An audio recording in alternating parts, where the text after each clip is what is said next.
नमस्कार दोस्तों, मैं नितेश कुमार आपके अपने YouTube चैनल एजुकेशनल ट्रिप में आप लोगों का स्वागत करता हूं। दोस्तों, आज हम बात करने जा रहे हैं पर्यावरण से संबंधित जो महत्वपूर्ण तथ्य है उसके बारे में। तो आज हम लोग बात करेंगे कि जो आपके पर्यावरण से संबंधित कहानियां हैं, यहाँ आपको एक एक करके सारी कहानियां दिखती जाएंगी। मैं उनके बारे में बता देता हूं कि वो कहानियां किस प्रकार की हैं और उनका हमारे दैनिक जीवन पर क्या प्रभाव पड़ता है और क्या असर पड़ता है। तो सबसे पहले हम लोग देखते क्या है कि पहली कहानी आपकी आती है और वो होती है स्कूल चलो।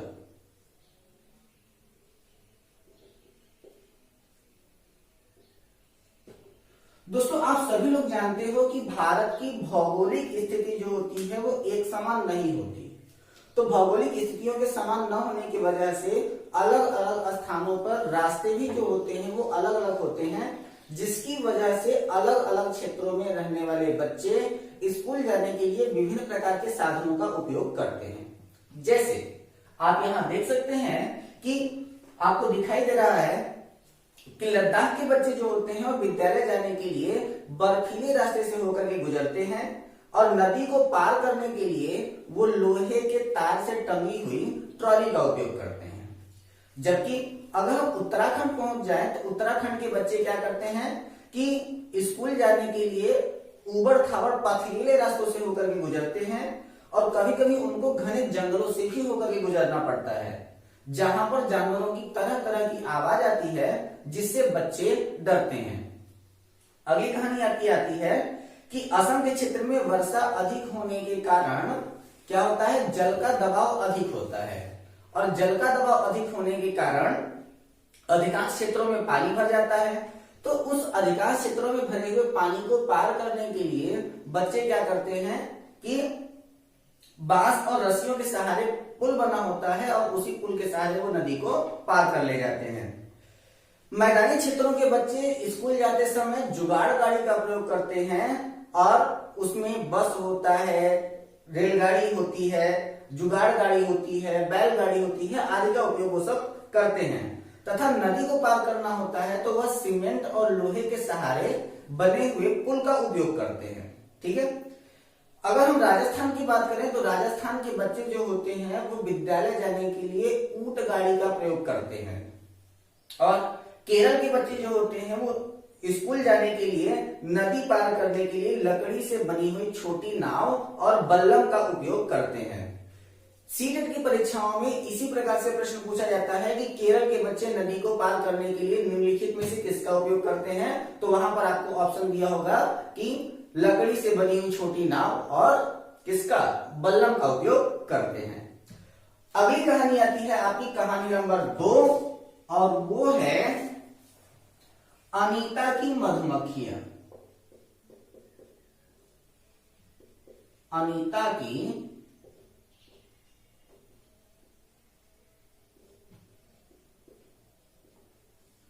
मधुमक्खियां। ठीक है। तो ये जो है आपके अनीता कुशवाहा नाम की एक लड़की की कहानी है। तो अनीता कुशवाहा जो है वो मुजफ्फरपुर बिहार में रहने वाली एक लड़की थी, जहां पर एक गांव का नाम है जिसका नाम है बचोहा। यहाँ आपको दिखाई दे रहा है उस गांव का नाम।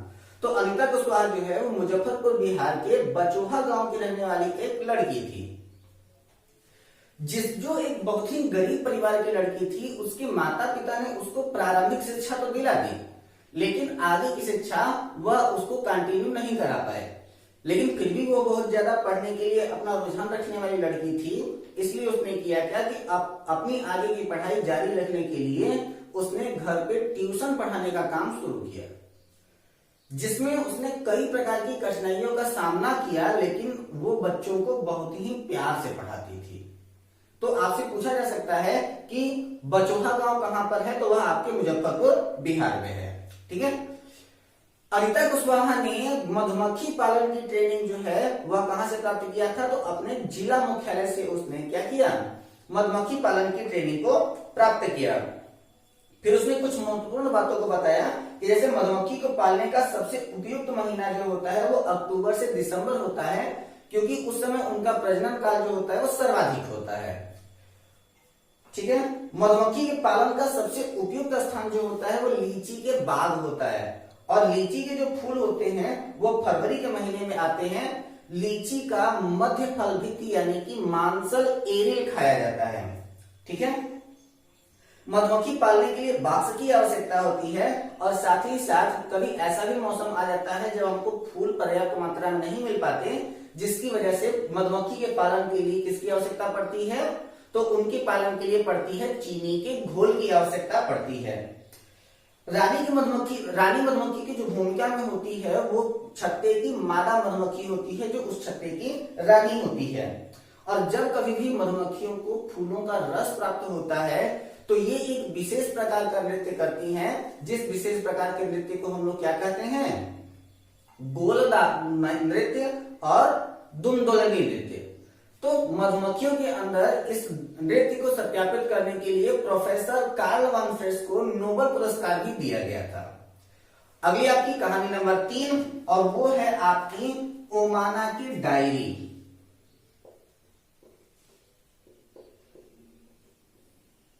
ओमाना की डायरी, ठीक है।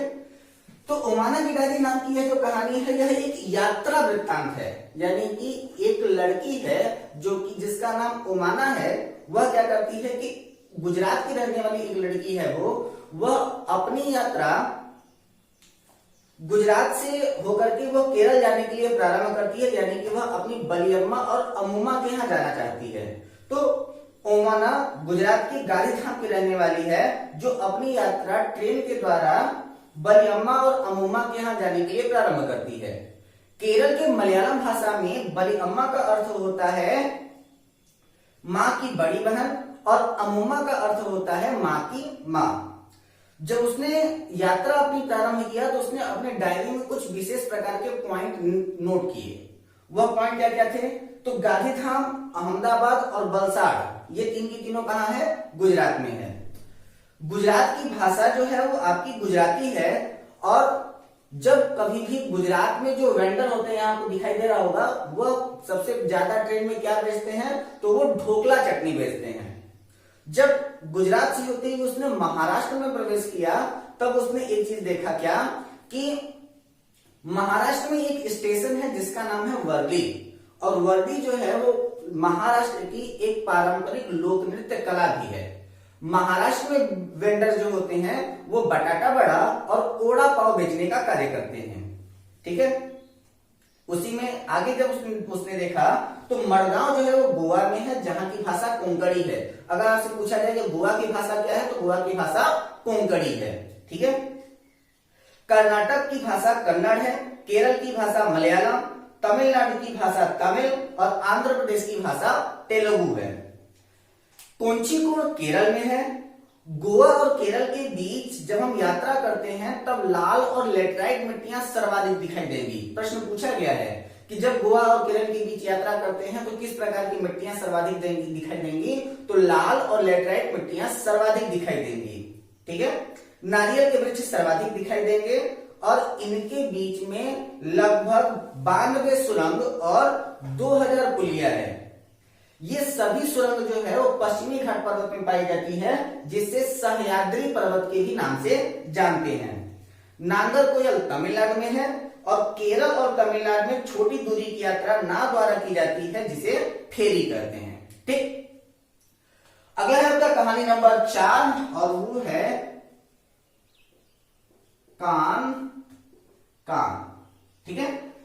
तो यहां पर विभिन्न प्रकार के जानवरों के कान के बारे में बताया गया है कि कुछ जानवर ऐसे होते हैं जिनके कान स्पष्ट रूप से दिखाई देते हैं, जैसे गाय, भैंस, हिरण। कुछ ऐसा भी होता है कि कुछ जानवर ऐसे होते हैं जिनके कान तो होते हैं परंतु वो हमें दिखाई नहीं देते, जैसे पक्षी और छिपकलियों के कान, ठीक है। इसके बाद अगली बात आती है कि कुछ जानवर ऐसे होते हैं जिनके कान नहीं होते, वो धरातल में होने वाले कंपन और ध्वनि की तरंगों को सुन करके आवृत्ति का अनुमान लगाते हैं, जैसे कि सांप जो होता है वो धरातल में होने वाले कंपन और आवृत्ति का आभास करता है, ठीक है। जानवरों को पहचानने अगर हो तो जानवरों को पहचानने का काम जब करना हो तो उसमें उनके शरीर पर बना हुआ विभिन्न प्रकार का पैटर्न या फिर विभिन्न प्रकार के डिजाइन के द्वारा करते हैं।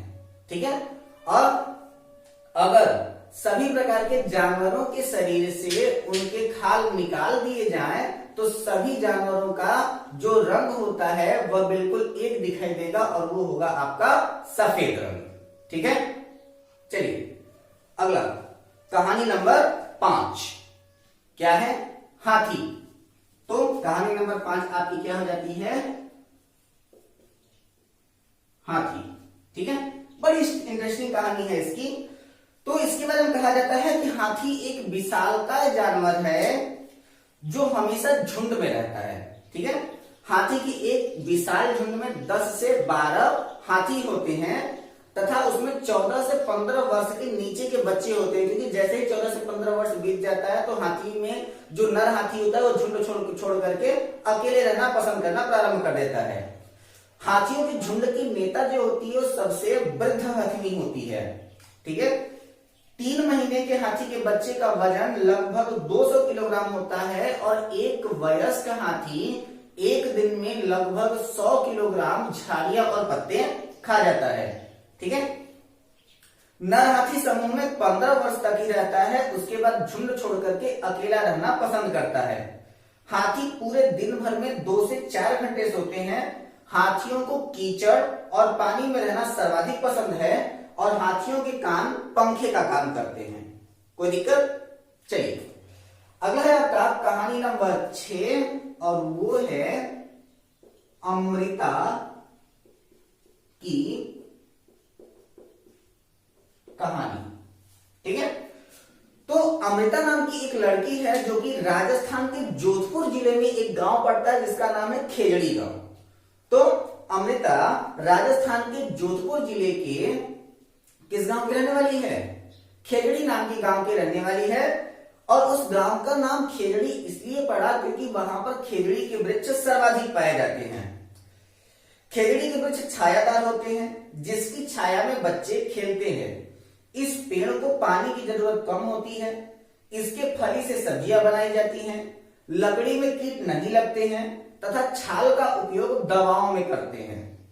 ठीक है, आज भी इस गांव के लोग पेड़ों की सुरक्षा कर रहे हैं जिसके कारण इस गांव के लोगों को विश्नोई कहा जाता है। ध्यान दीजिएगा, ये प्रश्न पूछा भी गया है कि आज भी इस गांव के लोग लगभग 2000 सालों से इस गांव के लोग जो हैं वह पेड़ों की सुरक्षा कर रहे हैं, इसलिए उस गांव के लोगों को क्या कहा जाता है?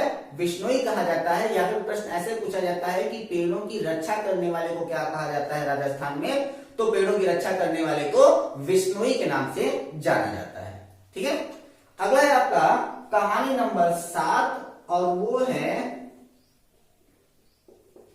बदलते परिवार की कहानी।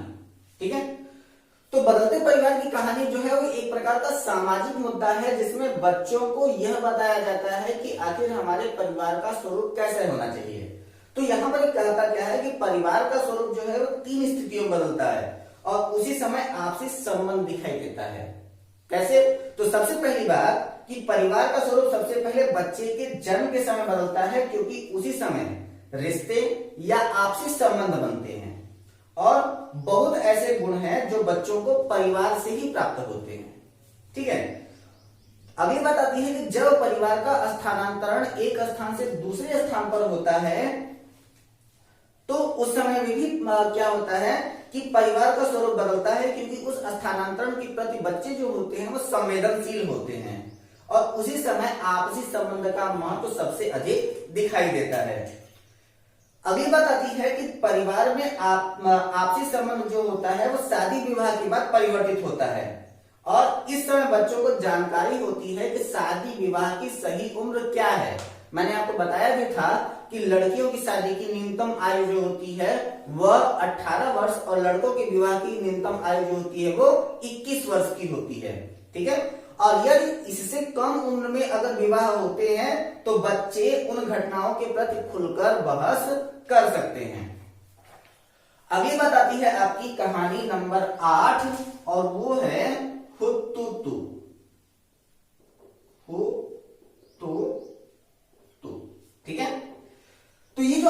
कहानी नंबर 8 भुट्टो तो है, यह कबड्डी खेल से संबंधित है और इसी खेल की तरह एक और खेल होता है जिसे हम लोग कहते हैं खो खो। ठीक है, जिसमें सीमा का सबसे ज्यादा महत्व होता है और खिलाड़ी के छूते ही खिलाड़ी क्या हो जाता है, आउट हो जाता है।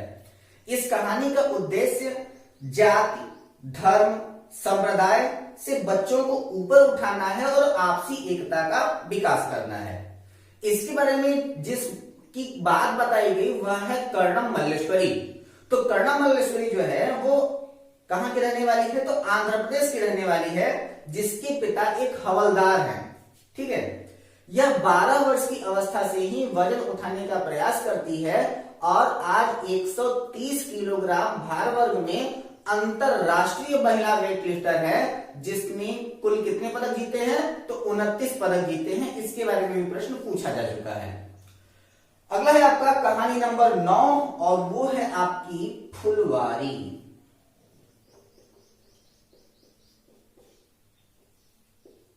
ठीक है, तो फुलवारी के बारे में हम लोग जब बात करते हैं तो हमें फूलों के महत्व के बारे में बात करना होता है। तो जैसे होता है क्या है कि उत्तराखंड में जो है वो फूलों की एक विशाल घाटी मौजूद है। फूलों का उपयोग विभिन्न कार्यों में होता है। जैसे फूलों का उपयोग कहां पर होता है, तो साज सज्जा के रूप में होता है, यानी कि सजावट के रूप में होता है। ठीक है, कुछ ऐसे भी फूल हैं जिन फूलों का हम लोग सब्जी बनाने का काम करते हैं। जैसे कि केरल में जो होता है वह केले के फूल की सब्जी बनाई जाती है, महाराष्ट्र में सहजन के फूल की सब्जी बनाई जाती है, उत्तर प्रदेश में कचनार के फूल की सब्जी बनाई जाती है, और जो गांव वाले होंगे वो जानते होंगे कि गांव में कोहड़े के भी फूल की सब्जी बनाई जाती है। ठीक है, फूलों के द्वारा जो होता है वो गुलाब जल और विभिन्न प्रकार के इत्र बनाए जाते हैं। और उत्तर प्रदेश का कन्नौज शहर जो है वह इत्र निर्माण के लिए विश्व प्रसिद्ध है या फिर इत्र निर्माण के लिए प्रसिद्ध है। ठीक है, बिहार में मधुबनी नाम का एक जिला है जहां की एक पेंटिंग बहुत ज्यादा प्रसिद्ध है, जिसको हम लोग कहते हैं मधुबनी कला या फिर मधुबनी पेंटिंग के नाम से उसको जाना जाता है। इस कला में करते क्या है कि पीसे हुए चावल में नील, हल्दी, फूलों का रंग आदि मिला करके दीवारों पर विभिन्न प्रकार के चित्र बनाए जाते हैं। ठीक है, जिसमें साग सब्जी, मछलियां, फूल इत्यादि के चित्र जो होते हैं वो त्योहारों के समय में बनाए जाते हैं। एक बड़े प्रसिद्ध चित्रकार हैं मध्य प्रदेश के, नाम है उनका, हाँ ये लिखा है यहाँ पे, विष्णु चिंचालकर या फिर चंचलाकर उनको लोग कहते हैं। तो विष्णु चिंचालकर या फिर विष्णु चंचलाकर जो है वह एक बहुत बड़े कलाकार हैं, जो करते क्या है कि विभिन्न प्रकार की पत्तियों को इकट्ठा करके वो विभिन्न प्रकार के चित्रों का निर्माण करते हैं। आपकी अगली कहानी है कहानी नंबर 10। मैं पहली कहानी को मिटा रहा हूं यहां से नाम उसका। तो कहानी नंबर है आपका 10 और वो है बदलते घर। ठीक है, अब ये जो आपके बदलते घर की कहानी है, उस बदलते घर की कहानी में हम लोग करते क्या है कि हम लोग देखते हैं कि हमारे भारत का भौतिक स्वरूप जो है वो एक समान नहीं होता। तो जब भारत का भौतिक स्वरूप एक समान नहीं है तो उसके अनुसार अलग अलग स्थानों पर घरों का भी स्वरूप जो होगा वो अलग अलग होगा। जैसे कि अगर हम बात करें लद्दाख की, तो लद्दाख में साल भर बर्फ गिरती है।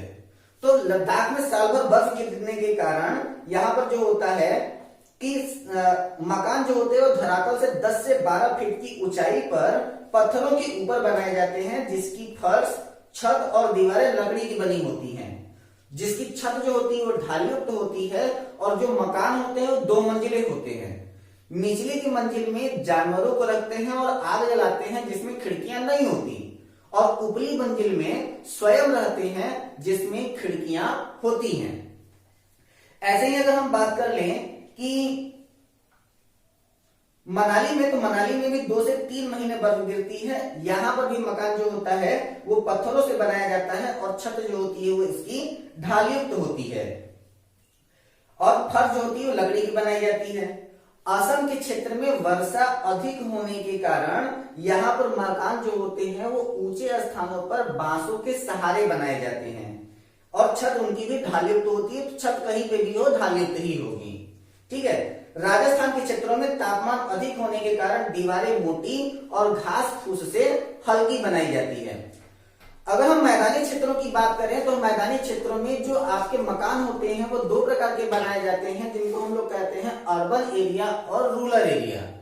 तो जो आपके शहरी क्षेत्र होते हैं उन शहरी क्षेत्रों में जो मकान होते हैं वह ईंट सीमेंट के सहारे दीवारें उनकी बनाई जाती हैं और उनकी छत बनाई जाती है, जिनमें छत में भी पानी को निकलने के लिए एक तरफ ढाल बना दिया जाता है। जबकि अगर हम ग्रामीण क्षेत्रों की बात करें तो ग्रामीण क्षेत्रों में मिट्टी के घर जो होते हैं वो सर्वाधिक दिखाई देते हैं और उन मिट्टी के घरों के ऊपर कभी मुर्गा या फिर कभी कभी आपको वायु गतिका यंत्र के ही रूप में कुछ चीजें आपको दिखाई दे जाती हैं। तो ये आपकी कुछ महत्वपूर्ण कहानियां हैं। मैंने पहली कहानी स्कूल चलो मिटा दिया है, तो यहां पर मैं लिख लेता हूं पहली कहानी स्कूल चलो। ठीक है, तो यहाँ पर आपकी कहानियां कौन कौन सी आज हमने पढ़ लिया। तो हमने पढ़ लिया स्कूल चलो, अनीता की मधुमक्खियां, ओमाना की डायरी, कान कान, हाथी, अमृता की कहानी, बदलते परिवार की कहानी, हुतुतु, फुलवारी और बदलते घर। ये ऐसी कहानियां हैं जिनमें से आपका सी-टेट के पेडागोजी को छोड़ करके जो बाकी के 15 क्वेश्चन होते हैं उसमें से प्रश्न आते ही आते हैं। तो हम आपसे निवेदन यही करते हैं कि आप जरूर ही जरूर इन सारी की सारी कहानियों को पढ़ें, देखें, ध्यान दें और इसको अपने नोटबुक में जरूर लिखें। प्रैक्टिस सेट पर ध्यान दें कि इसमें से कितने प्रश्न पूछे गए हैं, उनके बारे में ध्यान जरूर दें।